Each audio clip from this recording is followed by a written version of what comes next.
Hello guys, welcome to Bhavna's Online Academy. So today we are going to see the part 2 of company audit.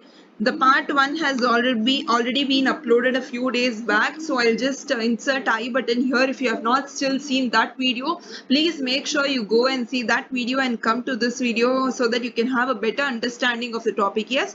So before we start with the video, we will see until how much have we completed in the last video. So we completed eligibility and disqualifications in the last video, and then what did we see? And then we saw appointment of auditor also we had completed in the last video. Appointment of first auditor was there, appointment of subsequent auditor was there, that also we completed. Filling of casual vacancy topic also we had completed in the last video. And yes, we had started with the rotation of auditors topic, and in the rotation of auditors I think a few points we had completed. So in this video what we are going to see is the rotation of auditors topic, a little bit of that is left, so that part we are going to see it in the end, and we are going to start with a fresh topic today. And that topic is yes, so that topic is provisions relating to audit committee. So that is provision relating to audit committee. Yes, so now let's see. Okay, so what they tell you in this part is that there are a few companies. They say that there are a few companies who have to make something known as audit committee in their company. Okay, so now why will this audit committee be made? An audit committee will be made to appoint a new auditor in the company. Okay, so the question is, do all the companies have to set up something known as audit committee to appoint auditor?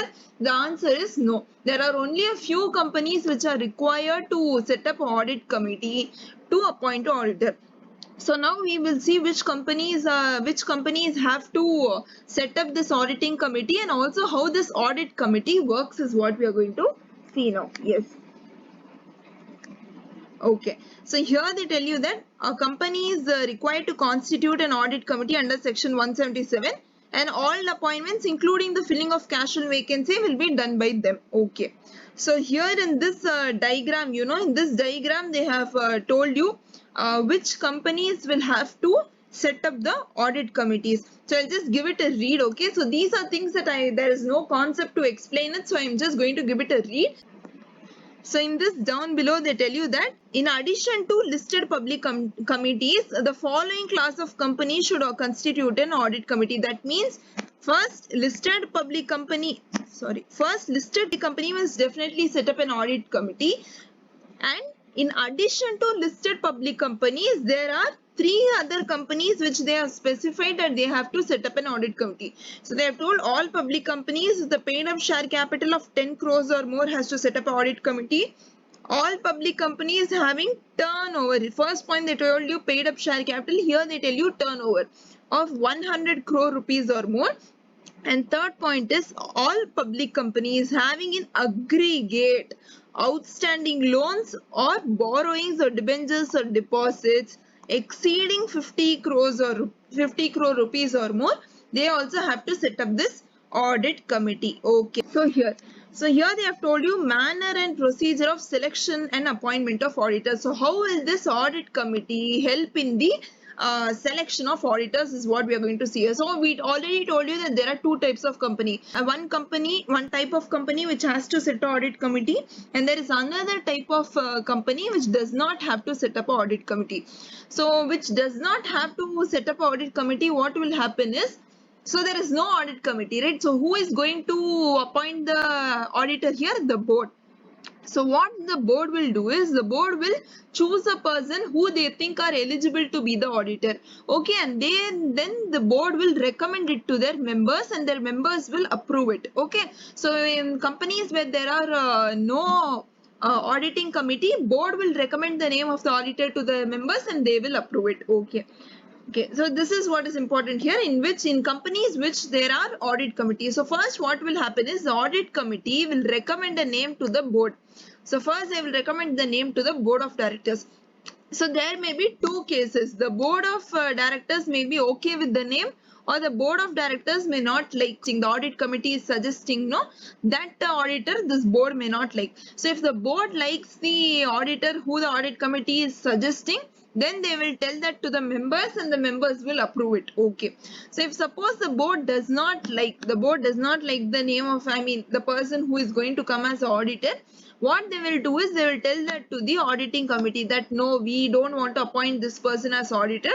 The board will not be satisfied. So again, what the audit committee will do is they will again suggest a new name, another person name or a new name to the board. Okay, so now also there may be two cases. The board may actually be okay with the second name or they may not be okay. If they are okay, they will directly tell it to the members and they will approve it. Now this is the catch. If they are not okay, you know, so if they are not okay right now, what will happen is, so again the matter will not go to the audit committee. First it went to the audit committee, they didn't approve it. Second time also audit committee suggested a name, they didn't accept it. So third time what the law says is that you do not need to go back to the audit committee. The board can themselves, as they think the person who is eligible to be auditor, they may take him and tell that name to the members and the members will approve that person. Okay, so this is how the audit committee works. Okay, so this is what is given here. You can just go through it. Yes. So next what we are going to study is about auditors remuneration. What are we are going to see? Auditors remuneration. So what and all is included in an auditor's remuneration? Here they have told you three things. See, so the fees payable. First, the fees payable to the auditor will come under auditor's remuneration. Second thing will be the expenses, and third will be any facility extended to him. So these three things will come under auditor's remuneration. Okay, what does these three things mean? Fee payable, expenses, and any facility extended to him. So I'll give you an example here. So what may happen is you may have outstation audits. Okay, so suppose I am from Chennai. Okay, I have an outstation audit in suppose Kerala. So what will happen is, so whatever audit I'm going to perform, you know, for that this Kerala company will give me a certain amount. Okay, suppose my audit fee, what they are going to give me is 5 lakh rupees. What they are going to give me is 5 lakh rupees. Okay, this is my audit fee. So now to travel from Chennai to Kerala, I will have to book a flight and go. Okay, the traveling charge will also incur. Suppose I incur a flight fee of 50,000 rupees. 50,000 rupees, not only I am traveling, I am also traveling with my engagement team, right? So 50,000 rupees I will be incurring. So that 50,000 rupees here, you know, the flight fee will be the expenses. This flight fee will also be included in auditor's remuneration, as we saw here, no? Expenses. So this is nothing but the flight fee. So this expenses will also be included in the auditor's remuneration. Okay. Next, what happens is once I go to Kerala, I stay there in a nice hotel. Suppose I stay there in Radisson Hotel. Okay. So when I stay there in Radisson Hotel, I'll be using a lot of facilities there also, right? Okay. So for that and all, I will also again incur charge of 2.5 lakh rupees. That charge is nothing but my facility charge which has been extended to the auditor. Okay, so that is the facility charge extended to the auditor. So that will also be included in auditor's remuneration. So how much is the total? First is audit fee. Audit fee is nothing but your fee payable. Then second thing we spoke about was about expenses. That is nothing but your flight fees. Third is the facility extended to him. We said here, no, that will also be included. The facility extended was nothing but the Radisson stay that we had. So all these three things will be included in the auditor's remuneration. My remuneration will come up to 8 lakh rupees.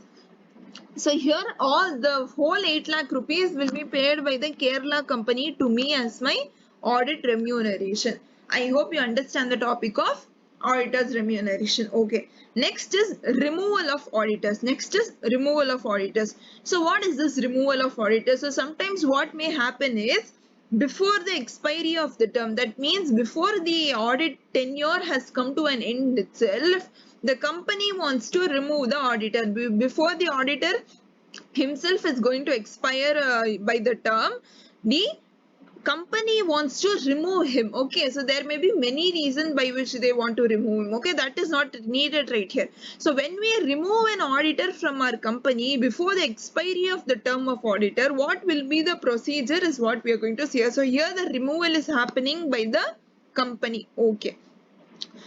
So first what will happen is you have to conduct a board meeting. You have to first conduct a board meeting in which you will pass a board resolution. regarding the removal of auditor. Okay, then within 30 days what you have to do is you have to give an application to CG. So from the happening of the board meeting and passing the board resolution, you have to give an application to the central government within 30 days of the board meeting. Okay, so if you give application to the central government, how will you give application? You will give your application in form ADT2.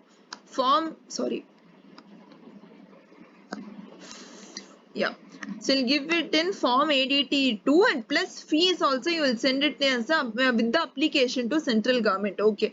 So once you send application to central government, the central government will approve your application. So once they approve your application, from that time to within 60 days, they have to conduct a general meeting and pass a special resolution in that. Okay, they have to conduct a general meeting and pass a special resolution in that. So this is how the removal of auditor will happen. First, you have to conduct a board meeting where you will pass a board resolution. Then within 30 days of the board meeting, you have to give application to central government. In that application, in what form will you do? ADT2 and fees also you will send along with the application to the central government. Okay, and then after the receipt of application, the CG will approve it. So once the approval is got to the company, within 60 days they have to conduct a general meeting in which they will pass a special resolution, and this is how the auditor will be removed from the company. So this is the removal of auditor. This is what is given here. You can just read it and you will get to know. Okay, so next is direction by tribunal in case auditor acted in a fraudulent manner. So in this what they tell you is that, so now we saw that here removal of auditor is done by the company. Now what may happen is there may be another case where the auditor may be removed on the order of tribunal. The auditor may be removed on the order of tribunal. So who is tribunal? Tribunal is nothing but your NCLT. Okay, so they may order you to remove your auditor. So why will they order you to remove your auditor?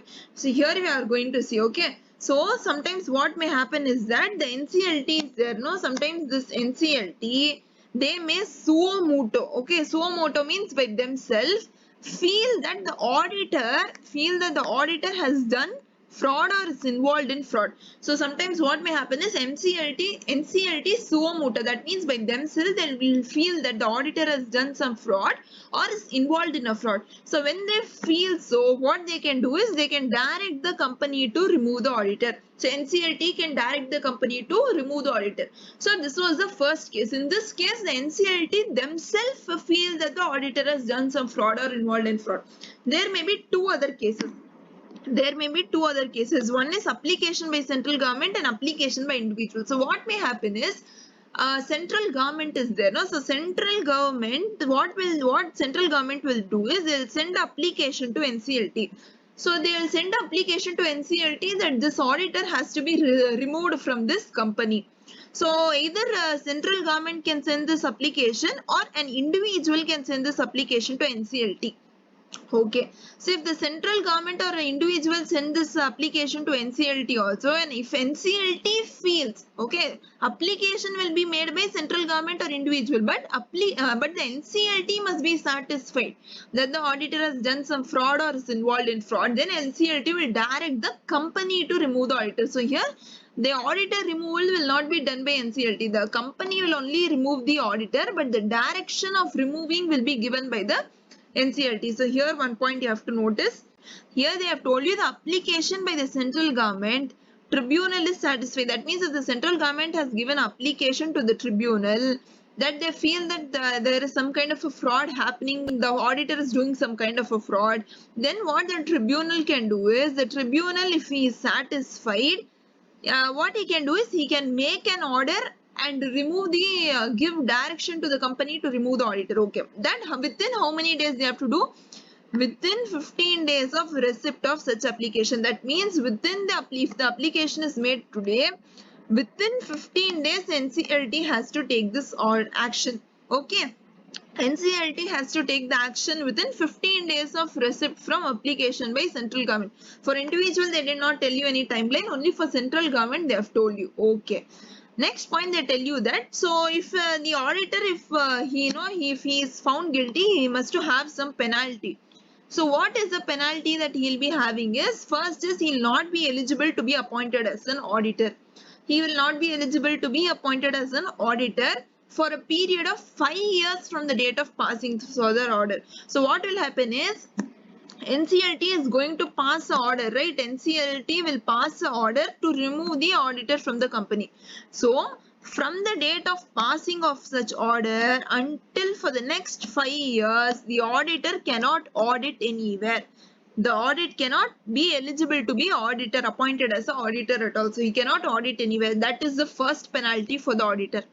The second penalty is that he will be liable in the section 447. He will be liable in the section 447. 447 section, what it is for fraud. So under fraud, under the section of fraud, he will be liable, and according to that, whatever penalty is there, that he will have to face. So there are 2 penalties in total. Okay. Yes. So this was about removal on order of tribunal. Sorry, removal on order of tribunal. Okay. So here down they have given you one point. It is hereby clarified, this point. Okay. Look here. So here they have told you that it is hereby clarified that in the case of a firm, the liability shall be of the firm and that of every partner or partners who are acted in a fraudulent manner. Okay. So what is written here? I'll explain you this. So suppose what had happened is, we'll take this case. Okay, we'll take this case. So here what has happened is, so there are 3 partners in a firm. There are 3 partners in a firm.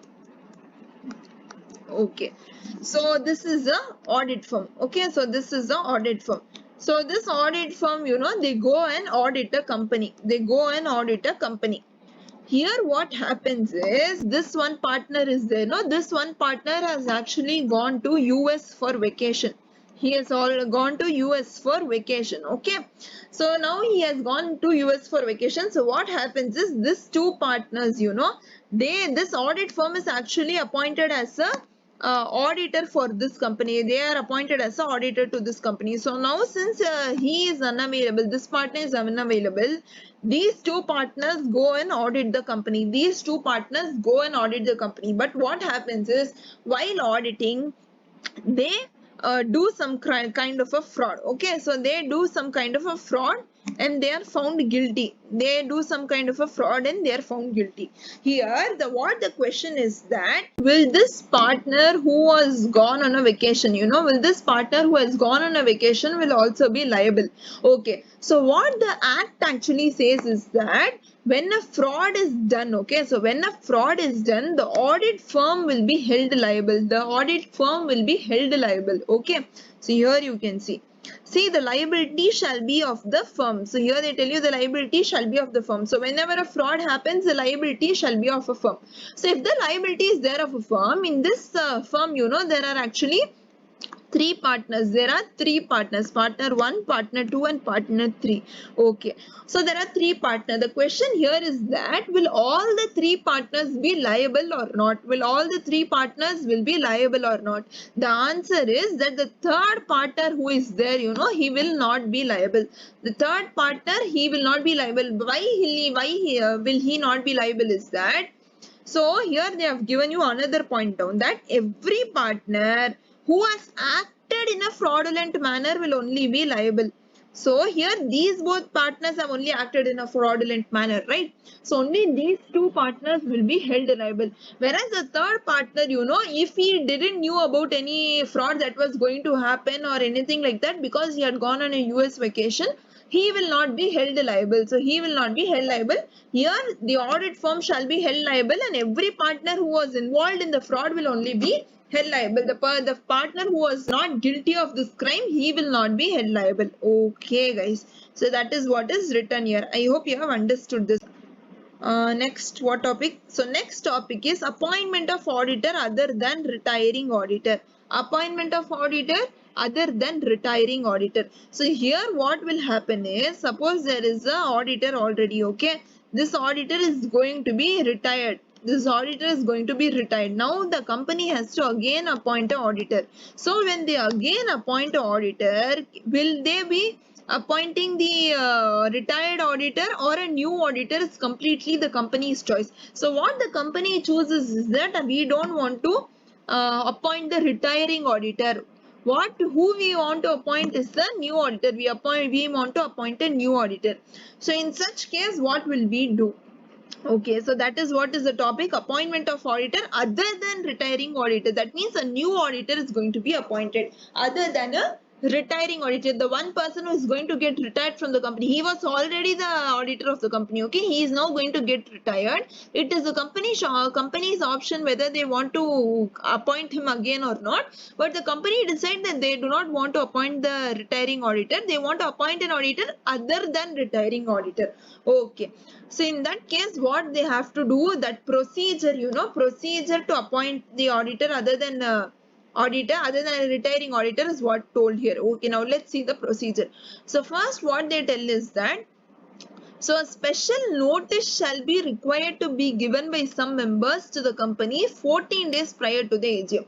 So what will happen is, usually in a, let's see here, okay, usually in a AGM only an auditor will be appointed, right? So here what they tell you is that 14 days before the AGM, 14 days before the AGM, the members of the company who want to appoint a different auditor than the one who is retiring, if those members who want to appoint a auditor other than a retiring auditor, they have to give a special notice to the company. They have to give a special notice to the company, 14 days before the AGM is going to happen. Okay, so in that special notice, they have to mention that they do not want to appoint the same auditor as the one who is retiring. They want to appoint a new auditor. Those members have to tell and send it to the company. Okay, within how many days? Before 14 days of AGM. Before AGM is going to be conducted, 14 days prior to the AGM, they have to send this special notice to the company. Okay, that is what is written in the first point. Okay, they have to tell that the retiring auditor shall not be reappointed. In that notice, what they have to state, that this retiring auditor will not be reappointed. We want to appoint a new auditor. Okay, next what they tell is, on the receipt of notice, the company will send a copy thereof to retiring auditor. So here what they tell you is, once this company, so once this notice is received by the company, what the company will do is, the company will send that to the retiring auditor. They have to inform that to the retiring auditor. They have to inform it to the retiring auditor as soon as possible. They will have to inform. Okay, as soon as possible, the company will send the special notice, I mean the information, to the retiring auditor. Okay, so that is what is said in the second point. On receipt of notice, the company shall send a copy thereof to the retiring auditor. So to the retiring auditor, they will have to send a copy. Okay, so also when this copy, they will not only have to send it to the retiring auditor, but also to the other members of the company, they will have to send it.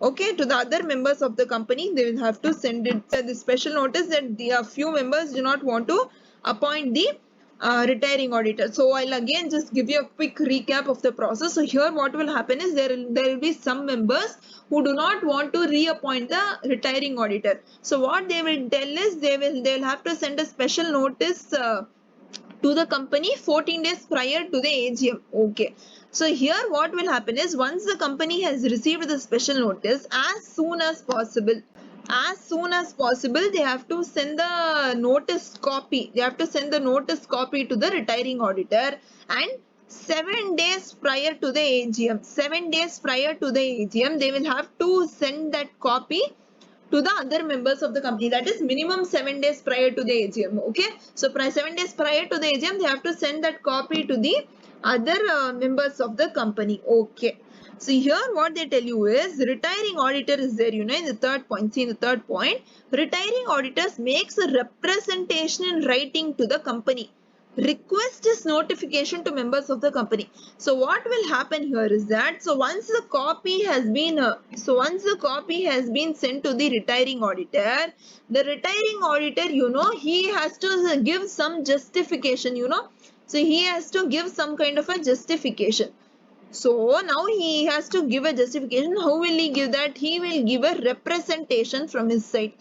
he will write a representation from his side. Okay, he will write a representation from his side. So that representation, the retiring auditor has to tell to the company that, you know, please send this representation to other members of the company along with the notice. Along with the notice, please send this representation also. This retiring auditor has to request to the company. Okay, so once the retiring auditor makes a request to the company what they will do is, along with the notice, so when they are conducting the AGM 7 days prior, you know, they will send a notice to all the members. So along with that notice, that is this copy, they will also send a representation. They will also send this copy representation they will send. Okay, so they will send the representation to other members of the company. Okay, so that other members are also able to know auditor's side, you know, so that's why. Okay, so here they tell you that send a copy of representation to every member of the company whom notice of the meeting is going to be sent. So 7 days prior to the audit means you'll also send a notice to the other members that a meeting is going to be conducted. So along with that notice, you will also have to send this copy of representation. Okay, now what happened is, there may be two cases. I'll just draw neatly for you so that you're able to understand better. So first we'll see from the first. So there will be some members. This some members, what they want is, they do not want to reappoint the old auditor, that is the retiring auditor. They do not want to reappoint. So what they will do is, they will send a special notice to the company.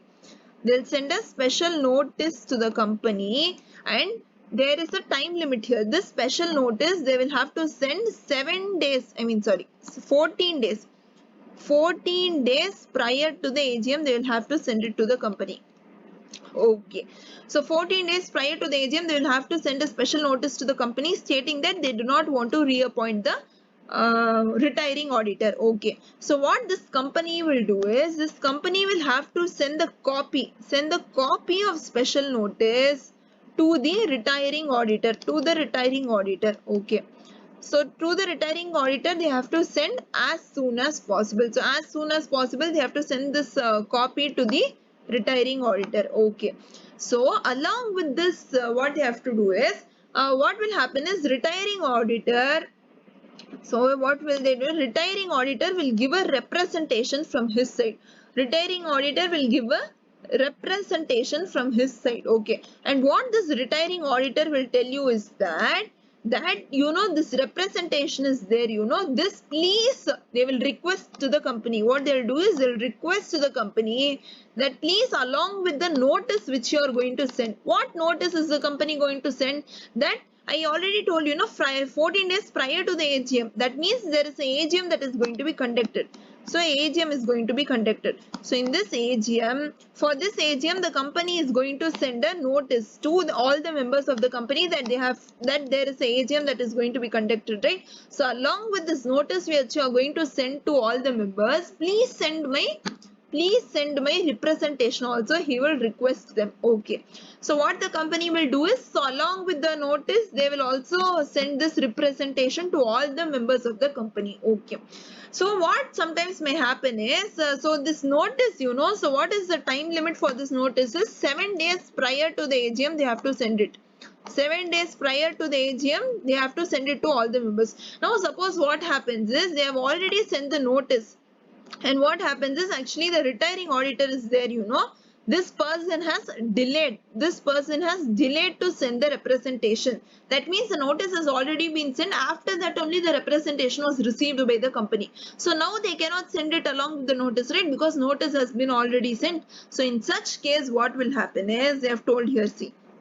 So in such case, what may happen is, see, either that representation can be received too late, or because of the company's default, they were unable to send it with the notice. Then what will happen is, the auditor may require that the representation shall be read out at the meeting. So it's okay if you didn't send it with the notice. Now what you can do is, you will have to read this representation. Here you will have to read this representation in the AGM. Okay, yes, so this is the procedure. that you have to follow, and we have come to that end. And also here they have told the last point, if the copy of the representation is there, if it is not sent to the members, then the copy should be filed with the registrar. Okay, I hope the procedure of appointment of auditor other than retiring auditor is clear to you guys. Yes, here they have told you curtailing the right of auditor regarding the circulation of copy of representation. Okay, so what this tells you is that here we read that the representation, the auditor will ask the company to send it along with the notice and send a copy of the representation to all the members. That is what we read here. But what will happen is sometimes the auditor, with the wrong intentions, he will write the representation. That means just for publicity, he will write something rubbish or something like that in the representation. So in such case, what the act tells you is that if auditor, if the retiring auditor is writing a representation and he is doing everything in a wrong sense and only for publicity, then the company has an option that they can skip sending the representation with the notice, that they will not send the representation with the notice. That is what is written here.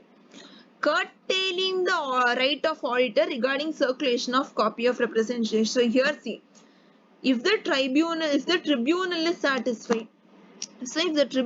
satisfied, on application either by company or the aggrieved person. So when he writes this representation, he can speak foul about the company or any person. Okay. So either the aggrieved person or the company, they have to give an application to the tribunal.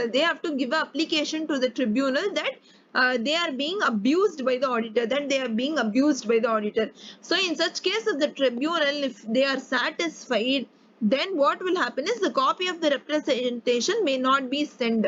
Okay, and also may not be read out at the meeting. So the representation will also not be sent to the members, and it will also not be read out in the meeting. So always remember, so if they are abused by the auditors, then they have to file application to the tribunal, and if the tribunal is satisfied, then only they will not send a copy of the representation to the members and also will not read out it in the meeting.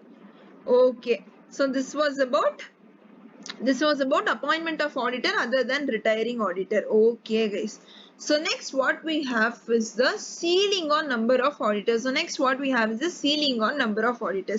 So what in this ceiling they tell you is, if you had seen my first lecture, in that there will be a G point under disqualifications. There was a G point which I told you that I will tell you in the later part of the chapter. That is this G point. Okay, this is that G point. Okay, yes. So ceiling on number of audits. So what this topics tell you is that if there is a firm or there is an individual who is an auditor, there is a certain limit.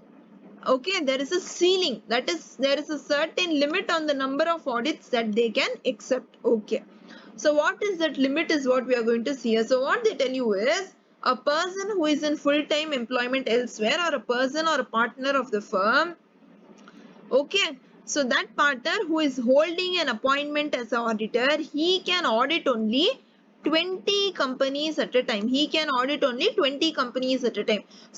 there is an individual or a partner, he can only audit 20 companies at a time. That is what is said here. In this 20 companies, there are a few exclusions. What are these exclusions in this 20 companies is what we are going to see here. So first exclusion is that one-person company. Then the second exclusion is regarding dormant companies, and then small companies, and then private companies having paid share capital less than 100 crores. Okay, so while counting the 20 companies, that is your audit limit, you do not count these companies. Okay, you will not count these entities. Okay, so what they tell you here is that, so when this person, this person has a limit, any number of companies he can audit at a time. What is that limit? It says that this person can only audit 20 companies. He can only audit 20 companies at a time. And in this 20 companies list, these four types of companies are excluded. Okay, that means with this 20 companies he can also audit a one person company, a dormant company, or these are extras. This you do not want to include with the 20 companies limit. So 20 companies only he can audit. Okay, yes. So in case of firm of auditors, number of companies specified for partner of firm. That means, so now we saw about individual. Here now we read about individual. What about firm? What about firm? So what they tell you about firm is, suppose in that firm if there are 1, 2 and 3. Suppose if there are 3 partners, that means individual partner limit you have to take. That means 20, 20, 20. Then what will be the limit of the firm? The limit of the firm will be 20 plus 20 plus 20 is 60. So totally the firm can take up only 60 audit. That means individually every person can take up only 20 audits only. So if they tell you to find out for the firm, all the partners limit you have to add and you will get the number of companies for a firm. So here the same thing they have told you. See, the limit of 20 company audits is per person. The audit firm, if it is having 3 partners, the overall ceiling will be 3 into 20. 3 partners into 20 each. 60 company audits will be the limit here. Okay, I hope you understand. Okay, so here next point what they tell you is, if there is this 3 partners. Okay, so now what happens is there are 3 partners again will take. Now this partner, this partner is a partner in this person is a partner in ABC Limited. This person is again a partner in ABC Limited and also DGA Limited. This person is a partner in ABC Limited, QP Limited and RS Limited. So what this person has done is, he has first this individual will take this auditor, he has accepted already 18 audits in ABC Limited. Then how many audits he can still accept? The answer is 2 more audits he can still accept. Okay, currently the number of audits that he is holding as company audits is 18 only. So how many audits can he accept? 2 more audits he can accept. Now we'll talk about the second person. So the second person in ABC Limited, he has taken same way 18 audits. He has taken 18 audits. How many more audits can he take? Okay, so here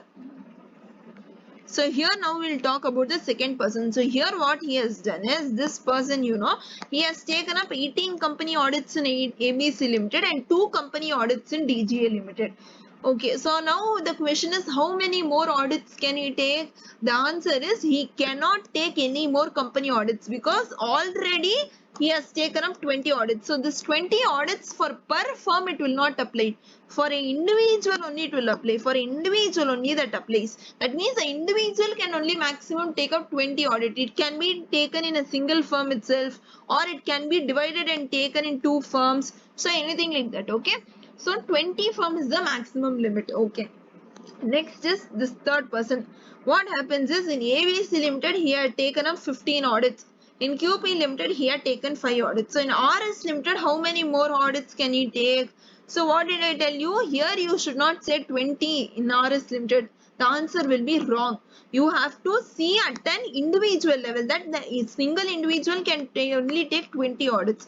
Here ABC Limited already 15 over. In QP Limited he has already taken 5 audits. That means 20 limit has already been fulfilled. So here in RS Limited he cannot take up any more audit. The answer will be 0. Okay. So this is what they have tried telling you in the third point. Here, a partner in a number of auditing firms. That means in many number of auditing firms there can be a partner. Okay, all the firms in which he is a partner together he can only take up 20 audits in his account. Okay, I hope the ceiling on number of audits is clear to you all. Okay guys, so yes, so this point what they tell you here is that if you accept more than 20 audit, that is more than the specified number of audits, if you accept, that will be deemed, then you will be deemed to be guilty of professional misconduct. If you take up more than specified limit of audits, that is more than 20 company audits, you will be deemed to be guilty of professional misconduct. Okay, that point they have told you here. Here one more point they have told you, that a chartered accountant who is in practice, as well as the firm either it is an individual or it is a firm, let it be any case, they shall maintain a record of audit assignments. So whatever audit assignments have been accepted by them, they will have to maintain a record. Okay, that wasn't an important point. Okay, so here there is one point. So here they tell you ceiling on tax audit limits. So here it is a ceiling on tax audit limit. Till now we were seeing about statutory audit. For that limit was 20 per person, 20 per auditor. Here it is about tax audit limit. So tax audit limit, it is per individual you can take 60 audits. I mean 60 number, okay, 60 number you can take it. There it was 20, here it is 60. In tax audit per individual can take up to 60 audit. Okay, so that was all about that. Now we are going to enter into the powers or rights of auditors. We are going to study about powers or right of auditors. Okay, so what, while doing an audit, what are the rights or powers that an auditor holds is what we are going to see. So the first right of the auditor is that right to access of books, etc.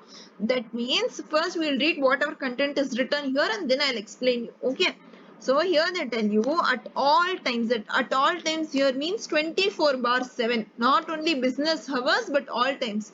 That means 24/7 an auditor has a right. What is the right? Right to access books of accounts and vouchers of the company, whether kept at the register office or any other place. First I will explain you till this. So here what they tell you is, if there is an auditor, if he is an auditor, okay, and he wants to audit or want some access of books or vouchers, he want to see a few books or vouchers, then he has access to this company's books or he has this access to company's books or vouchers 24/7. 24/7, that means at all times he has access to the books or vouchers. Okay, so if it is not important that the auditor will only have the access to such books or vouchers 24/7 only at registered office.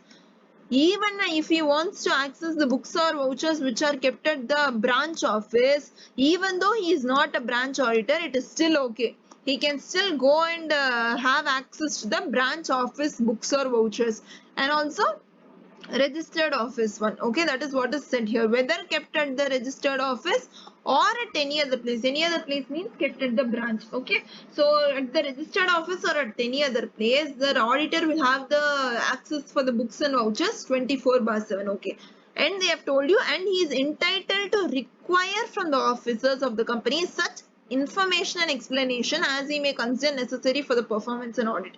So what they are trying to say is this auditor, if he needs some information or explanation, which is important for the performance of audit,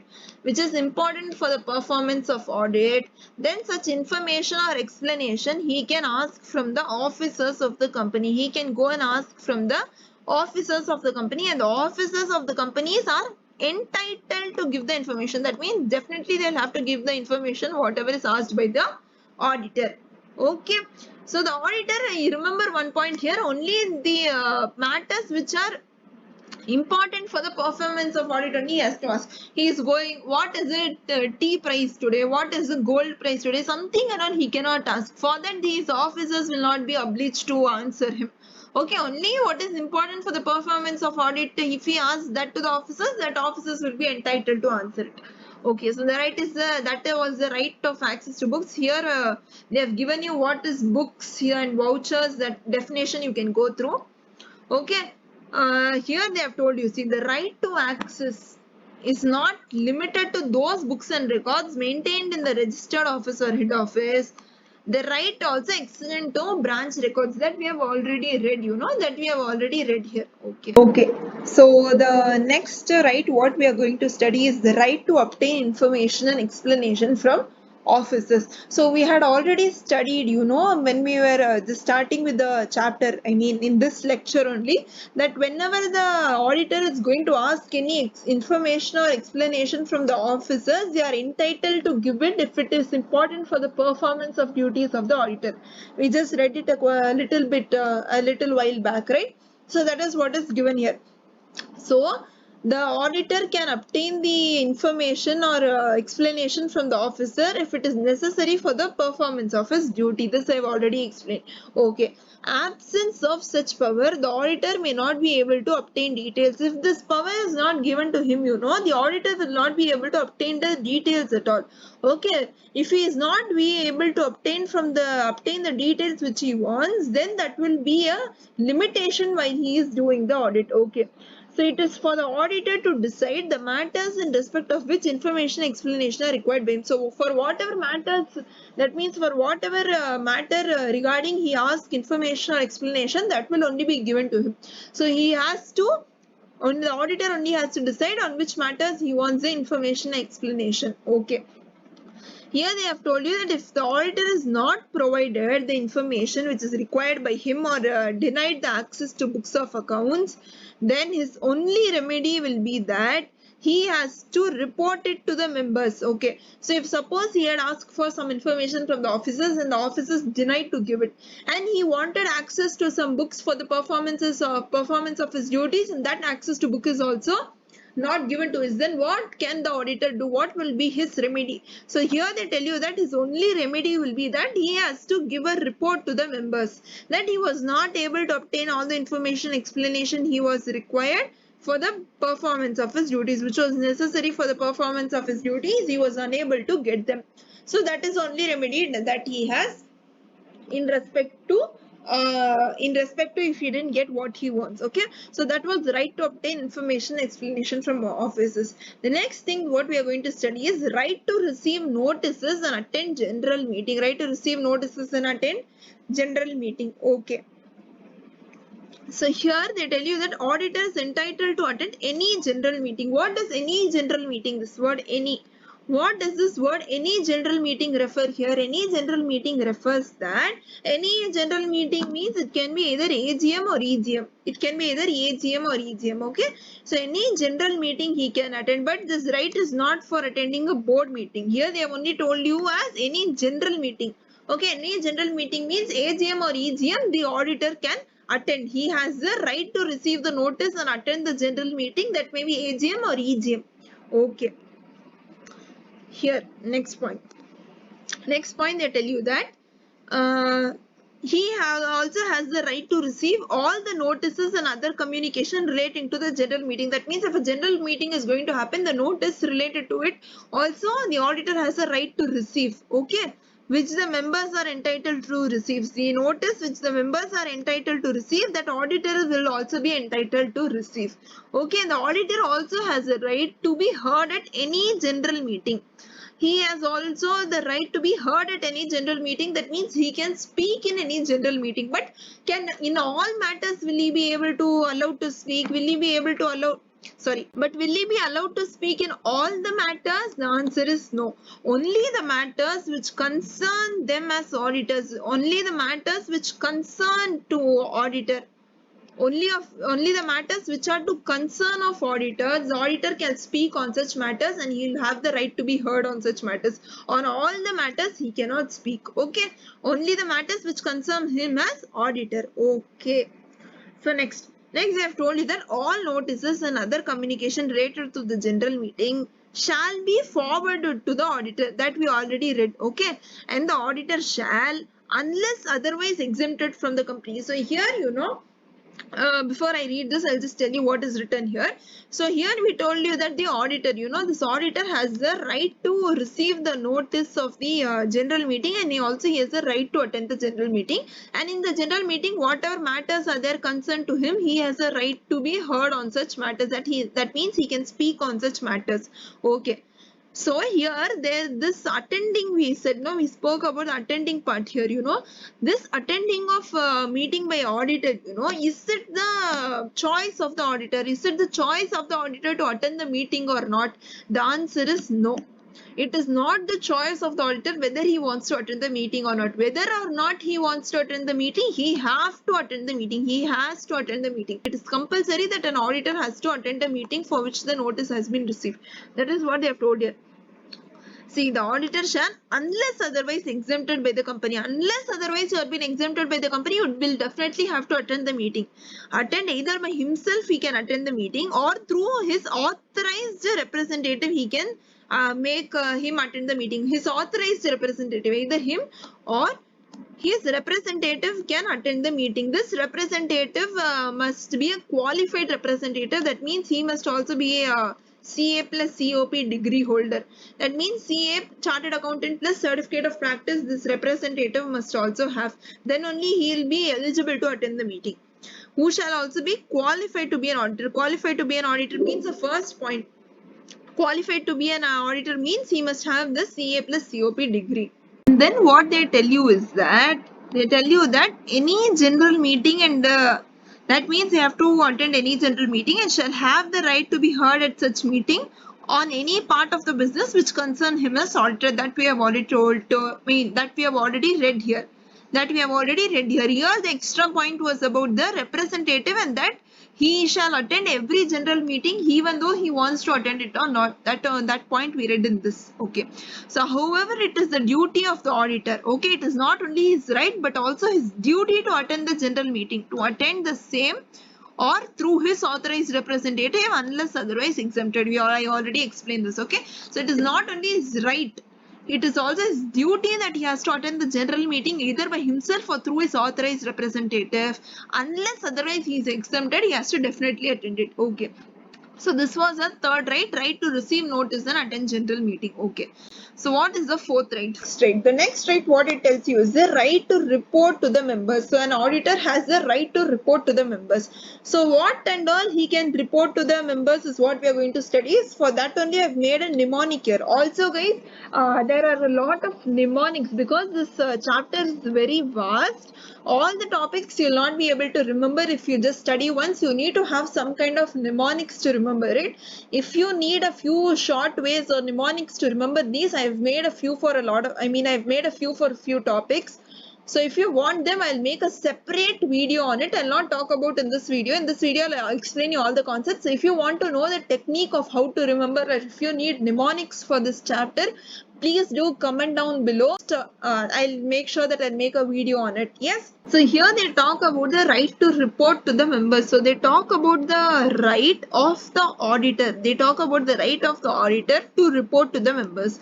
So what is the right of auditor to report to the members is what we are going to study. So the auditor shall make a report to the members of the company on accounts examined. So whatever accounts he has examined, he has to make a report to that report on that to the members. Okay. And also on every financial statements which he has which was required by the act, or under the act of Company Act it was required, he has to make a report on that also. He has to make a report on whatever accounts he has examined, and also on every financial statement which was required by the act. Okay.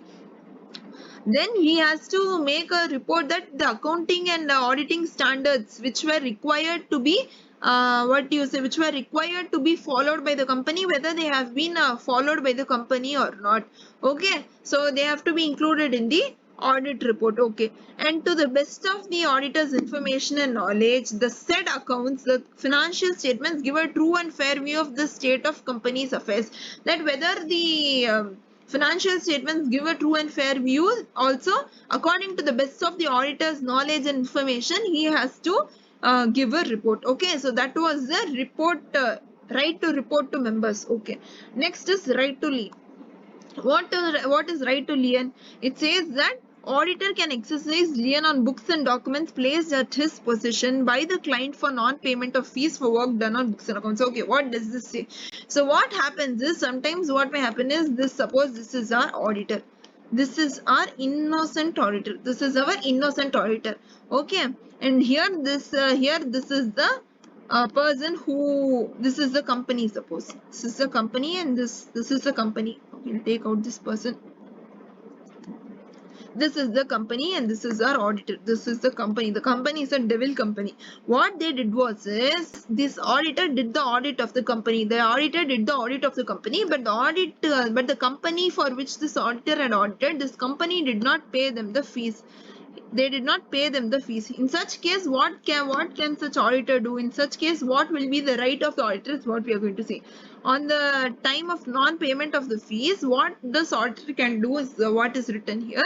So what they tell you is the auditor can exercise lien on books. That means he can have the possession of the books. This auditor can have the possession of the books and documents. Okay, possession of books and documents which he had made for the company. He can have the possession of that and not give it to the company. That means he will have the books and documents with him, okay, in his possession.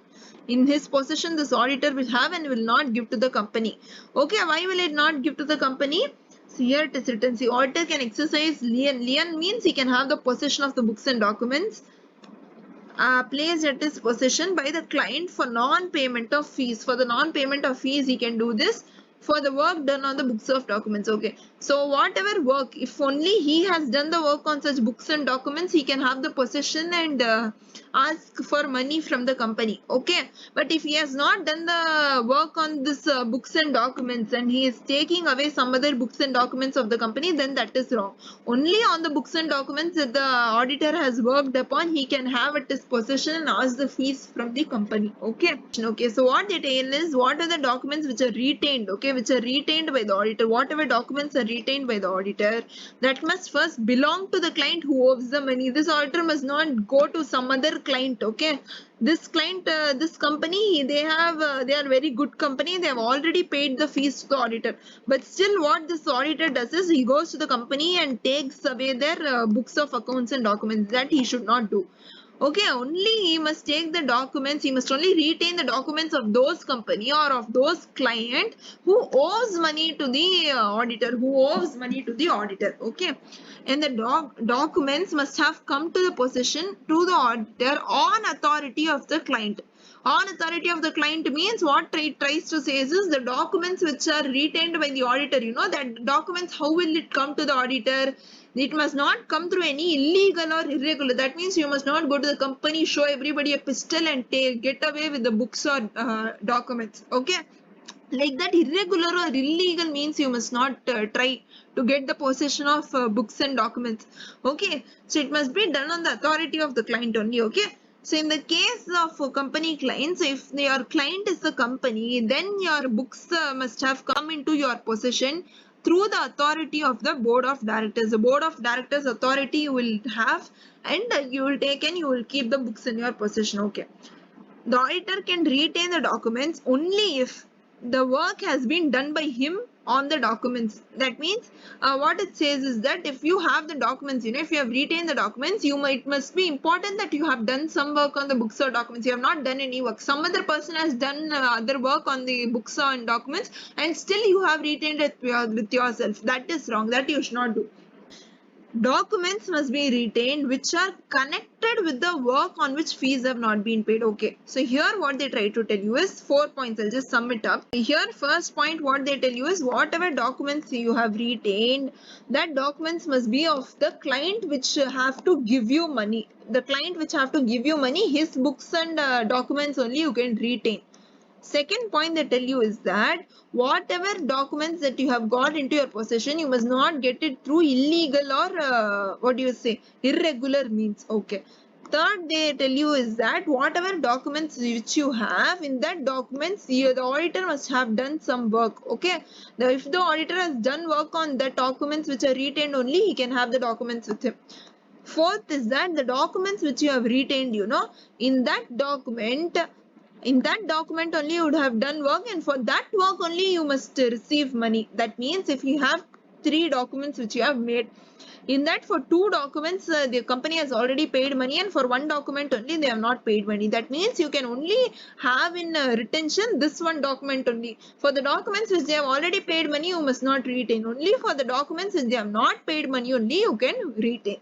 That is what they have told in the 4th point. Okay, so yes guys, that was all the rights. So we'll just have a quick recap of all the rights that we read. The first one was right to access of books, and second one was right to obtain information and explanations from officers. Third one was right to receive notice and attend general meeting. Fourth right was right to report to the members.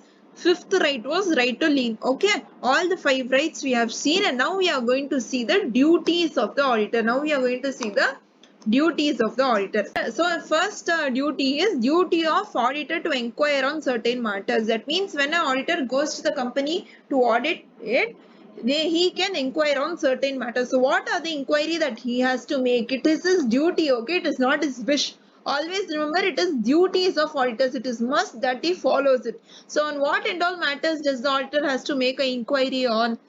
First is whether the loans and advances which are made by the company are properly secured, and terms on which they are made are prejudicial to the interest of the company or its members. So what this point says here is that, so this is this company. Okay, so this company might have given to the outsiders a few loans. Okay, they might have given to the outsiders a few loans and advances. Okay, so on whatever loans and advances they have given to the outsiders, whether they have got a proper security on that, we have to check.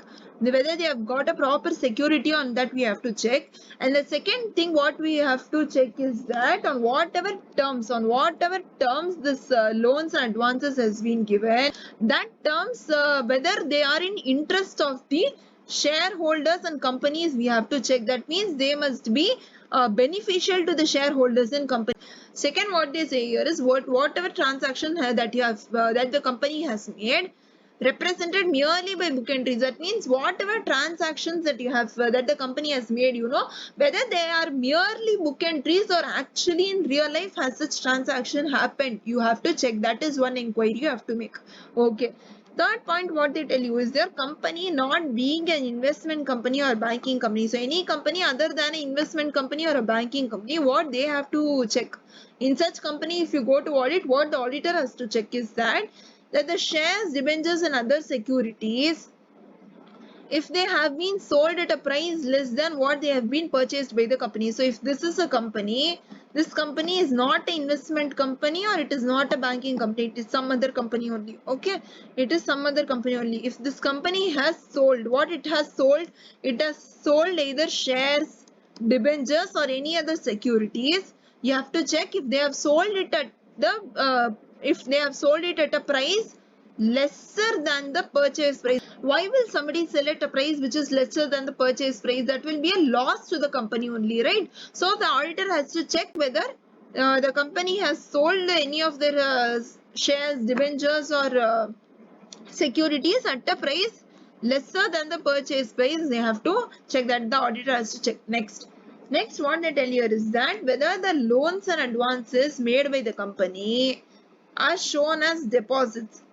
That means whether whatever loans or advances the company has made, whether they have shown it as the deposit, you have to check, or whether they are shown correctly as the loans and advances only, you have to check. That you have to check whether the loans and advances are shown as deposits or whether they are correctly shown as loans and advances only, you have to check. Okay, next what you have to check is whether the personal expenses are charged to revenue account. Okay, so whether to the revenue account if the personal expenses are charged, that you have to check, because that will be wrong.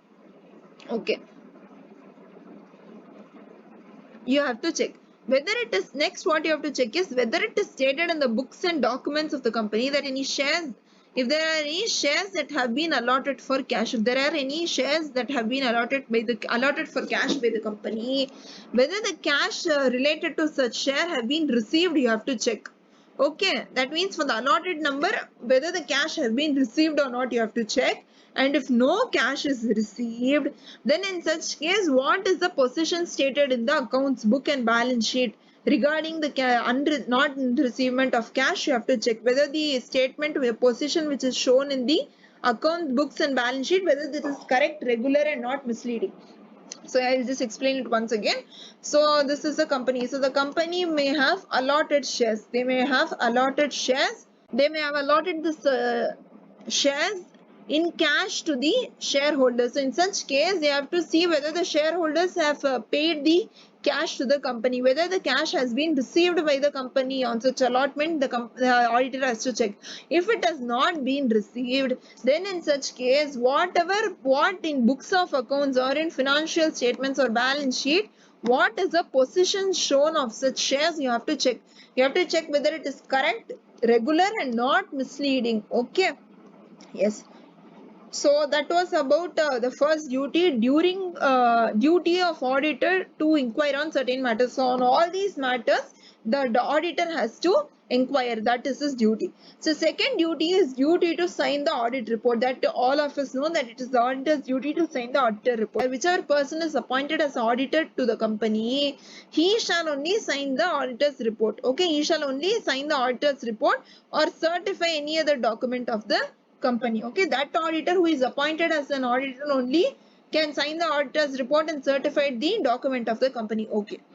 So suppose if a firm, this is okay in the case of an individual, that this person will only sign or certify the documents of the company if he is appointed as the auditor. Okay.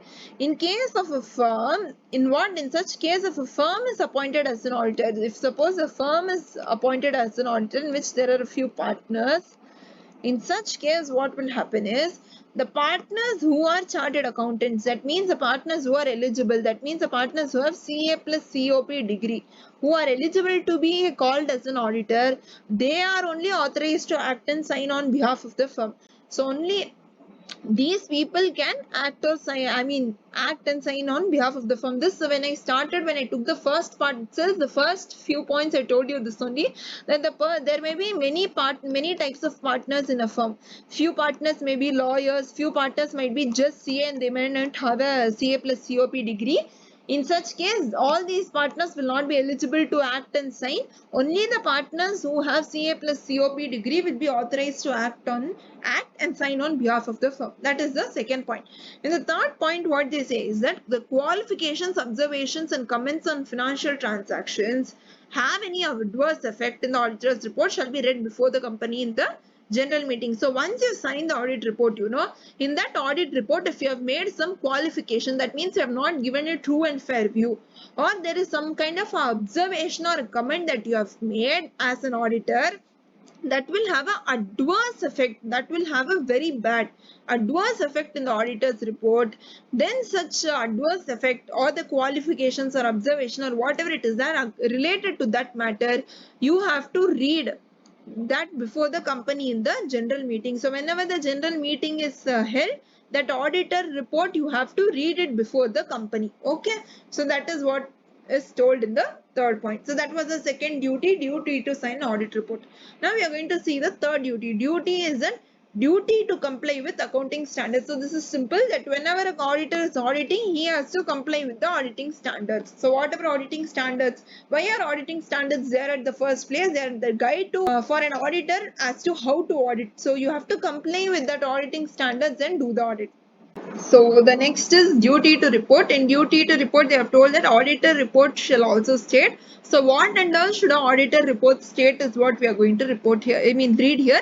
What the auditor has to report in his auditor's report is what we are going to see. He has to report whether he has sought and obtained all the information and explanations to the best of his knowledge and necessary for the purpose of his audit. This is the third or fourth time I think we are reading the same statement. That means whatever information or explanation which was necessary for conducting the audit, have you obtained it? You have to state. Whether you have obtained it or not, you have to state. If you have not obtained it, then that in such case, the details, that means why you have not obtained, what was the problem, and what effect will that have on the information of financial statements, you will have to report that also. Okay. Next is whether proper books of accounts have been kept by the company, you have to report. Whether proper books of accounts have been kept and maintained by the company, you have to report. Okay. Next, whether the report on accounts of any branch officer audited by a person other than a company's auditor has been sent to him. So we'll read this in the later part of the chapter, but here I'll just give you a gist. Here what they tell is that, so there are two types of auditors. Okay, there may be a company auditor, there may be a branch auditor. So who is the company auditor? Company auditor is the person who audits the head office of the company, and the branch audit is the person who does the branch audit of a company. Okay, the branches whichever are there, for that company, for that branches, whoever audits, he'll be known as branch auditor. Okay, so there is this condition where this company auditor is there, he can also audit the head office and he can also audit the branches. Okay, so the company audit can also audit the head office and he can also audit the branches. But if the company auditor does not audit the branches due to some reason, okay, if he does not audit the branch, then in such case, for this branch in which the company auditor is not auditing, a branch auditor will be appointed. A branch auditor will be appointed.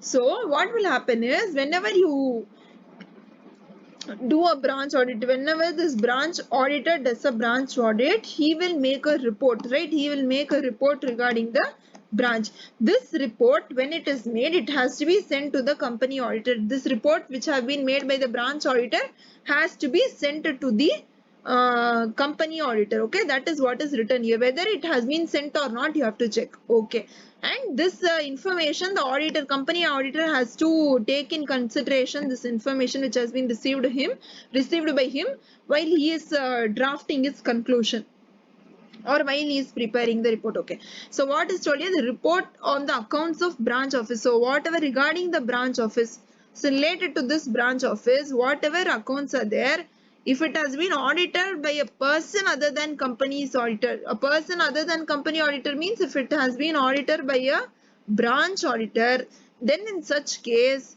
the whether this report has been sent to the company auditor or not, you have to state.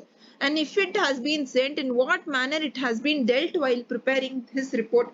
That means how much of consideration you have taken into account, you have to state that also. Okay, D point. D, it says this company's balance sheet and profit and loss account, if they are in agreement with the books of accounts or not. So whatever journal entries you have put it in the books of accounts, or whatever ledgers are there, in respect to that only, if the balance sheet and the profit and loss has been prepared correctly, you have to check whether they both are in agreement, whether they both match, you have to check. Because on basis of this books of accounts only, you are going to prepare P&L and balance sheet. That means it definitely must be in agreement. If it is not in agreement, then there is some kind of a problem. So whether that is an agreement, you have to check. Here you means auditor. Okay, whether in auditor's opinion financial statement comply with the auditing standards or not, you have to see. I mean accounting standards, sorry. So whether in auditor's opinion the financial statements, whether they are complying with the accounting standards or not, you have to check and tell. Next, observations or comments of auditors on financial transactions or matters that have any adverse effect. So there, while the auditor was doing the audit, he found some financial transaction which had an adverse effect on the functioning of the company. So regarding such financial transaction, whether the auditor has given his observation as comments in his auditor's report, he has to see. Okay. Next is, if a director is disqualified from being appointed as a director. So if a director is being disqualified to be appointed as a director, then whether the such director has been appointed or he has not been appointed, you have to correctly see. So if a director is disqualified from being a director, you have to check that also. Okay. Next, they have told you H point, any qualification, reservation of adverse remark relating to maintenance of accounts and other matters. So if you have any qualification, if the auditor has any qualification or any reservation or adverse remark regarding to the maintenance of accounts and other matters of the company, that also if he has given in the audit report, he has to check. Whether he has reported about it, the auditor has to check. Next, whether the company has adequate internal financial controls. About this you will read in your chapter number 4. You would have read in your chapter number 4, or you will read in your chapter number 4. So regarding that, if the company has adequate internal financial controls with reference to the financial statements, and if such financial controls are operating effectively, you have to check that whether the financial controls have, whether the internal controls are there in respect to the financial statements, and whether such controls are operating effectively or not, you have to report on that only, then that also. So these were all the points relating to the duty to report. Yes, so now we have completed 4 duties. And the next duty is duty to report on fraud. Yes, guys, So we have come towards the end of the video. That's it for today. Since the video has become a little long, so I didn't want to include other parts also into this. So a few more duties and a few more topics are left, which we will cover in the next video. That will be the part 3 of company audit. Yes, so if you like this video, please do like, share and subscribe. And also, if you found this video helpful, make sure you comment down below. Your comments mean a lot to me and also it motivates me a lot. Thank you so much for joining in today, guys. And also don't forget to click on the notification icon so you get notified every time I post a new video. Thank you, guys.